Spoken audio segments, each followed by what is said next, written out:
They tell you the world is mapped, that every road, every ridge, every building is just a click away, accessible, searchable, tamed by satellites and servers. But what if that certainty, that comforting grid of streets and pins, conceals as much as it reveals?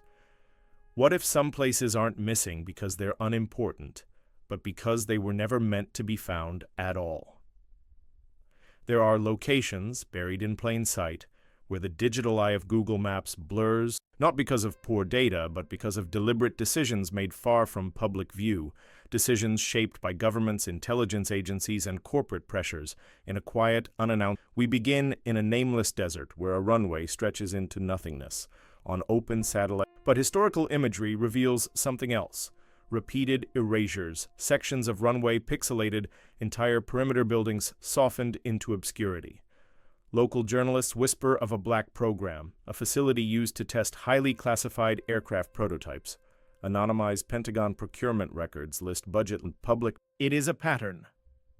Across the globe, in the cold expanses of northern Europe, a forested plain conceals a cluster of installations that defy easy classification. On commercial mapping platforms, these sites appear as fuzzy patches, blurred beyond recognition. Officially, they are logged as forestry reserves, yet investigative reports, corroborated by retired military personnel, place signals intelligence arrays there, stations linked to wider networks of surveillance whose names are redacted in declassified archives. Locals recount caravans of unmarked trucks arriving at night, guarded by When you search these coordinates on the world's most ubiquitous mapping, what mechanism decides what stays sharp and what becomes a ghost? Google's publicly stated policy is simple. Respect restrictions on imagery at the request of government, which in the jungles of Southeast Asia, deep within borders that are officially open to mapping, lies a complex adjacent to a body of early satellite photos show tracks, buildings, and what looks like a guarded perimeter. Later images, after the location was first uploaded to global mapping databases, show a derelict site, vegetation overtaking the structures, and then, inexplicably, blank terrain. No roads, no buildings, nothing but an expanse of green. Local sources say there was once a listening station there, part of a Cold War network whose files were shredded decades. Scholars can find references to it only in declassified dispatches and confidential diplomatic cables, buried in archives that few ever see. In the public digital map, it's as if it never was. Some of the most unnerving omissions are found not in distant deserts or jungles, but in cities, restricted government complexes, intelligence agency headquarters, nuclear with certain details scrubbed.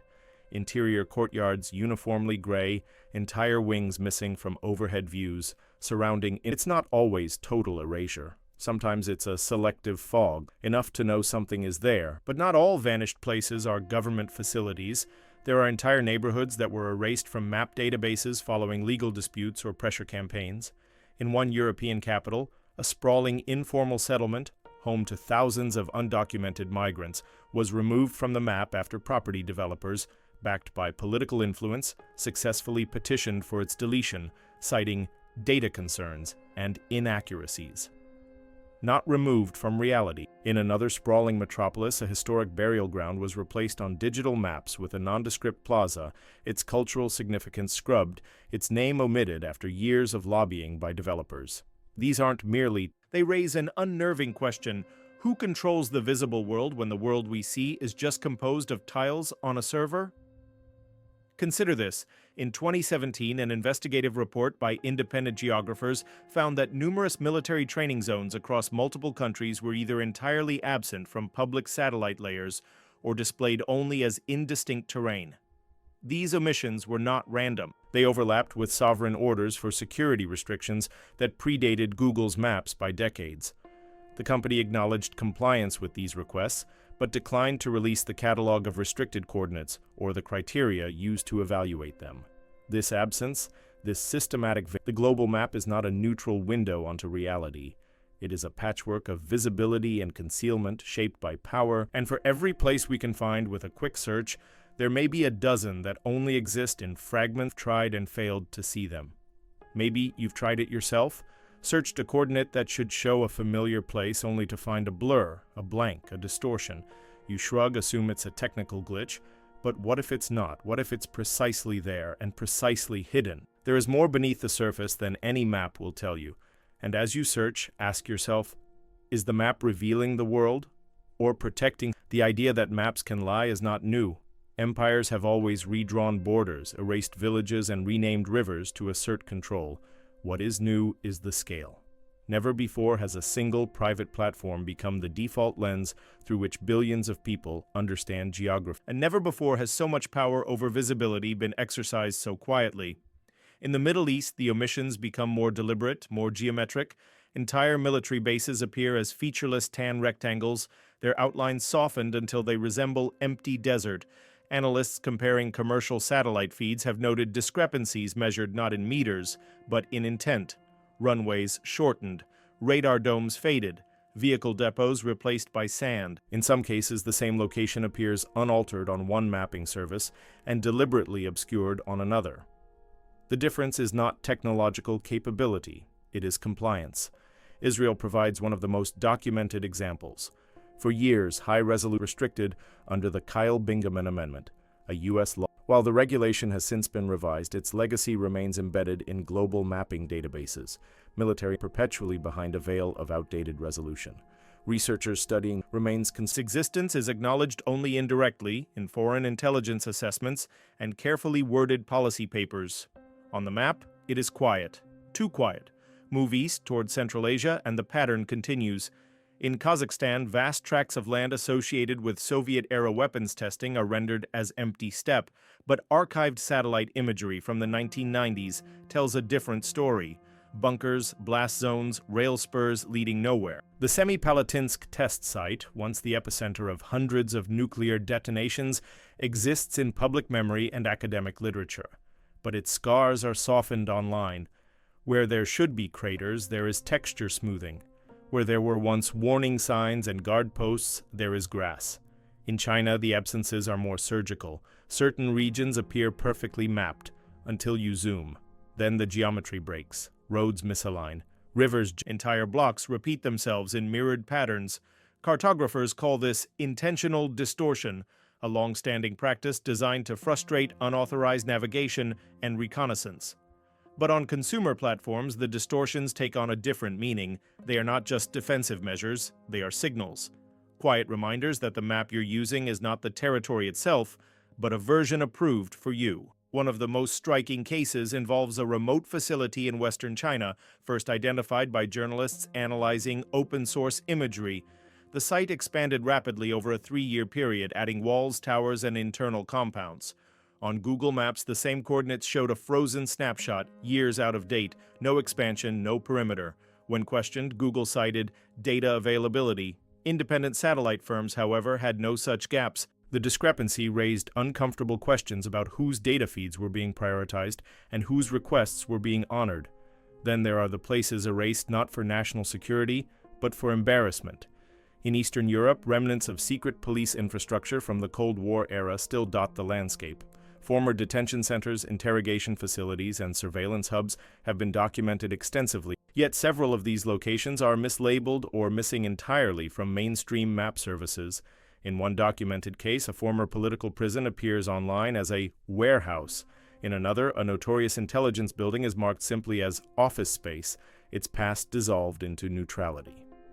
Survivors have argued that this digital sanitization mirrors earlier efforts to rewrite history, this time algorithmically. Some omissions to the U.S. invasion of Iraq, several sensitive sites associated with early occupation operations briefly vanished from public maps. Coordinates returned blank results, roads leading to them stopped short. Months later, the data quietly reappeared, altered. The incident was never officially explained, but journalists covering military contracting at the time noted that the missing sites corresponded to logistics hubs operated by private defense contractors, entities not subject to the same transparency requirements as state militaries. What connects these cases is not a single conspiracy or centralized authority, but a shared logic. Visibility is negotiable. It can be requested, restricted, blurred, or delayed. And the negotiations happen far from public scrutiny, through legal frameworks, security agreements, and informal understandings that leave no public trace. If you're still skeptical, that's reasonable. Skepticism is part of the design. These changes are subtle by necessity, They don't announce them, but for those who do notice, the effect is. It suggests that the map, like any document shaped by power, carries silences as meaningful as its markings. That absence can be evidence that a blur might be an admission. Somewhere right now there are coordinates you can type into a search bar that will return nothing, just an empty patch of earth. And yet, classified memos, declassified cables, and investigative reports insist that something is there. Something active. If you've ever paused over one of those blank spaces and felt a flicker of unease, you're not alone. Others have followed that instinct deeper, comparing old imagery, cross-referencing documents, listening to those who were told never to speak. And what they found suggests this is not about hiding the world from us. It's about deciding which parts of it we're allowed to remember. Some of the most unsettling places aren't blurred because they are active. They are blurred because they are unresolved. In the Pacific Ocean, scattered across thousands of miles of water, are islands that appear and disappear depending on the map you use. On nautical charts, they are hazards. On academic records, they are former testing grounds. On Google Maps, some are reduced to vague shapes or mislabeled entirely. During the Cold War, several of the declassified documents confirm long-term contamination, abandoned monitoring stations, and sealed shafts still emitting radiation decades later. Yet when viewed digitally, the terrain is often softened, the infrastructure gone, the scars muted. The implication is subtle but persistent. These places are better forgotten. In Australia's interior, there are similar absences. Vast exclusions from the 1950s remain legally. Indigenous communities have testified to forced displacement, unexplained illnesses, and warning signs that arrive too late or not at all. Historical aerial photos show test towers, access roads, and temporary towns constructed for personnel. On modern consumer maps, many of these features are gone. The land never happened there. But emptiness on a map. In South America, deep within rainforest regions officially designated as conservation zones, there are rectangular clearings that do not align with logging or agriculture patterns. Early satellite imagery captured airstrips, buildings, and heavy vehicle tracks. Later, those same areas are either blurred or shown under dense canopy that no longer matches seasonal changes. Journalists investigating transnational crime networks have linked some of these locations to covert air trafficking routes used during the late 20th century, operations occasionally intersecting with intelligence agencies during anti-narcotics and counterinsurgency campaigns. The official record is fragmented. The map, incomplete. Then there are the sites that exist only briefly. In 2019, open-source intelligence researchers noticed construction activity at a remote Arctic location. Within months, new structures appeared, long buildings, fuel storage, radar arrays. The imagery circulated quietly among analysts. Shortly after, the location's resolution dropped across major map platforms. Details vanished. The timeline coincided with renewed military interest in polar regions, confirmed by policy papers and defense spending reports. No announcement was made, no explanation offered, the map simply changed. What makes these cases unsettling is not just that they are hidden, but that their hiding follows familiar rhythm. Sometimes the concealment fails. Users have documented moments when a data update slips through before being corrected. Screenshots circulate online. A secure compound briefly visible in high resolution, a missile silo clearly outlined, a perimeter. Within days, sometimes hours, the imagery is replaced, the clarity is gone, the archive erased. Google has acknowledged such incidents as processing errors. The errors, however, always seem to resolve in one direction. Other platforms tell different stories. Comparing mapping services becomes a kind of forensic exercise. One shows a base, another shows farmland, a third shows nothing at all. The truth, if it exists in public form, lies somewhere in the overlap. And then there are the places you can see, but shouldn't be able to. In several cases, sensitive facilities were left unblurred for years, only drawing attention after amateur analysts pointed them out. In one instance, a European intelligence site was fully visible until a viral post highlighted its layout. Days later, the sequence suggested not proactive secrecy, but reactive concealment. An admission that visibility itself can. This raises a disturbing. It is managed, adjusted, negotiated. For historians, this creates a new problem. Future researchers may rely on these digital records as primary sources, unaware of what has been smoothed over or removed. A base that never existed, a village that was never there, a facility that appears only in footnotes and faded documents. The danger is not just ignorance, but false certainty. If you're watching this and wondering why any of this matters, consider how often maps are used as proof. In courtroom, a missing detail becomes an absence of evidence. An absence of evidence becomes doubt. Some viewers who follow these investigations closely have begun to keep their own archives, saving imagery, cataloging discrepancies, preserving versions of the world that no longer, but because they've learned something quieter and more troubling: the record. If this kind of hidden geography unsettles you, if you find yourself pausing the video to search coordinates, you're already part of the process. Questioning is the only way these silences become visible. And perhaps that's why the silences persist. Because most people never think to look. There is a final category of places Google Maps doesn't want you to see.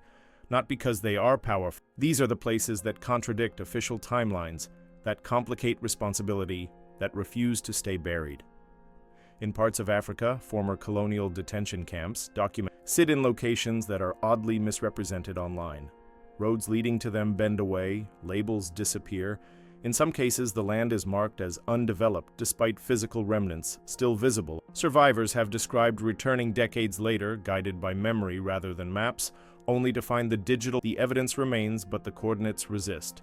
In Eastern Asia, entire villages displaced by infrastructure projects appear inconsistently across map updates.